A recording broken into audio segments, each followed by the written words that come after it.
Opposition वाले जो भी आरोप लगाना है लगाते रहो। जितना आप हमारे ऊपर आरोप लगाते रहोगे उतना हम आपको भगाते रहेंगे। अमेरिका से जो भारत आया था चुपके उनका नाम है अभिजीत दिप्की। डिप्टी चेयरमैन सर, एक बहुत बड़े महत्वपूर्ण विषय पर, बिल पर यहाँ चर्चा हो रही है। जो नौजवान छात्र है उस छात्र के जिंदगी का विचार करने वाली सरकार हमारी है। अपोजिशन वाले जो भी आरोप लगाना है लगाते रहो। जितना आप हमारे ऊपर आरोप लगाते रहोगे उतना हम आपको भगाते रहेंगे। आरोप लगाने की आदत तो होती है, अपोजिशन में तो आरोप लगाना ही चाहिए, ऐसा आपको लगता है, लेकिन उसको लोकतंत्र नहीं बोलते हैं। जरूर सुझाव आपने देना चाहिए। नीट को फिट करने के लिए मोदी सरकार ने ये बिल लाया है।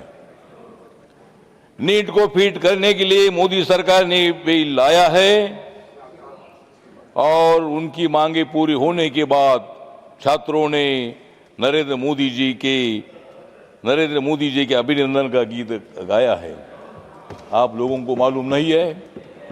छात्र खुश है, उनको भड़काने का प्रयत्न मत करो।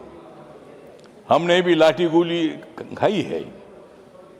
हम जब आंदोलन करते थे तब हम भी बोलते थे कि लाठी गोली खाएंगे, फिर भी आगे जाएंगे, और हमारे ऊपर भी बहुत बार लाठियां चलाई गई है। हम भी लाठी नहीं खाते थे तो डिप्टी चेयरमैन सर हम इधर नहीं आते थे। लाठी खाने के लिए हम आगे बढ़ते थे। पुलिस का सामना हम करते थे, तब बीजेपी की सरकार नहीं थी, ये कांग्रेस वालों की सरकार थी। मराठवाड़ा विश्वविद्यालय को बाबा साहब का नाम देने के लिए 17 साल तक हमने मोर्चे निकाले, हजारों मोर्चे निकाले थे। आखिर में बाबा साहब अम्बेडकर जी का नाम मिला, हमने सरकार का अभिनंदन किया था। तो मोदी जी जो है, मोदी जी ये जादूगर है। हम छात्रों के आंदोलन की तरफ मेरा पूरा ध्यान था। आप लोगों को मालूम है कि अमेरिका से भारत आया था चुपके। अमेरिका से जो भारत आया था चुपके उनका नाम है अभिजीत दिप्की। अभिजीत दिप्की मेरे समाज का है। अभिजीत दिप्की अम्बेडकरवादी भी है।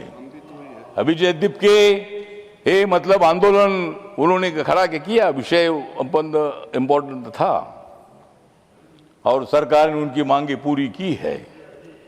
लाठी चार्ज तब होता है जब हम कोई पुलिस पर पत्थर मारते हैं। पार्लियामेंट का घेराव की घोषणा तो होती है, ठीक है, ये रेल भवन तक उनको आने का मौका दिया था। 25 दिन तक आंदोलन वहां करते थे, शांति से आंदोलन करते थे, किसी पुलिस ने लाठी नहीं चलाई थी।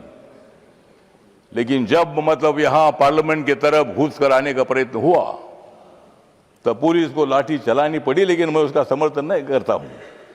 जरूर इसकी इंक्वायरी भी होनी चाहिए। जितेंद्र सिंह साहब इधर है, उत्तर देने वाले हैं। जरूर अगर कोई पुलिस वालों ने गलती की होगी तो उनको सजा मिलनी चाहिए, उनके ऊपर एक्शन होना चाहिए। लेकिन नरेंद्र मोदी सरकार पूरा देख रही थी। हमें मालूम था पूरे देश भर आंदोलन हो रहा है और सारा देश के लोग मतलब उनको सपोर्ट कर रहे हैं। इसीलिए सरकार ने धर्मेंद्र प्रधान जी का रिजाइन ले लिया है। धर्मेंद्र प्रधान जी के रिजाइन की उनकी मांग थी। हमारे जेपी नड्डा साहब और जितेंद्र सिंह जी बार बार उनके साथ बात कर रहे थे, पूरा ध्यान हमारा था, लेकिन आप लोगों को भड़काने के लिए जा रहे थे। आप वहां जाकर मतलब उनको चेतावनी देने का प्रयत्न कर रहे थे, लेकिन वो छात्र जो थे उसमें कुछ छात्र घुस गए जो हमारे अभिजीत दिप्की के साथ जो छात्र उतना नहीं थे, और भी कोई मतलब उसमें छात्र थे। उन्होंने मतलब बैरिकेड तोड़कर इधर आने का प्रयत्न किया था, पार्लियामेंट की तरफ घुसने का प्रयत्न किया था। इसीलिए वहां जो भी हुआ नहीं होना चाहिए था। 25 दिन तक शांति से आंदोलन चल रहा था और सरकार पूरा ध्यान दे रही थी। सरकार ने पूरी मांगी उनकी मान्य कर दी है और इसलिए ये बिल जो यहाँ लाया है, इस बिल जो लाया है मतलब नीट पेपर हुआ था लीक। नीट पेपर हुआ था लीक और उस पर चर्चा करने का ये आया है हमारे ऊपर, ये चर्चा करने का ये है वीक। तो हम सब लोग मिलकर, जो हमारे छात्र है, नौजवान है, उन नौजवानों के पीछे हम लोग हैं। नौजवान हमारे नहीं रहते थे तो शायद 2014 में नरेंद्र मोदी की सरकार नहीं आती थी। मैं कांग्रेस पार्टी को छोड़कर अगर मैं बीजेपी के साथ नहीं आता था तो सरकार नहीं आती थी, ऐसा नहीं है। लेकिन मैं आपके साथ आया, आपको सपोर्ट करने के लिए मैं आया था। मेरी पार्टी बाबा साहब अम्बेडकर जी की पार्टी है पूरा हो गया। और इसीलिए इस बिल का समर्थन करने के लिए मैं यहाँ खड़ा हूँ।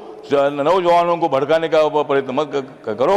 सारे नौजवान हमारे साथ है, वो आने वाले चुनाव में भी हमारे साथ रहेंगे और 2029 में भी नरेंद्र मोदी जी प्रधानमंत्री रहेंगे और उस मंत्रिमंडल में मैं भी उसमें रहूंगा।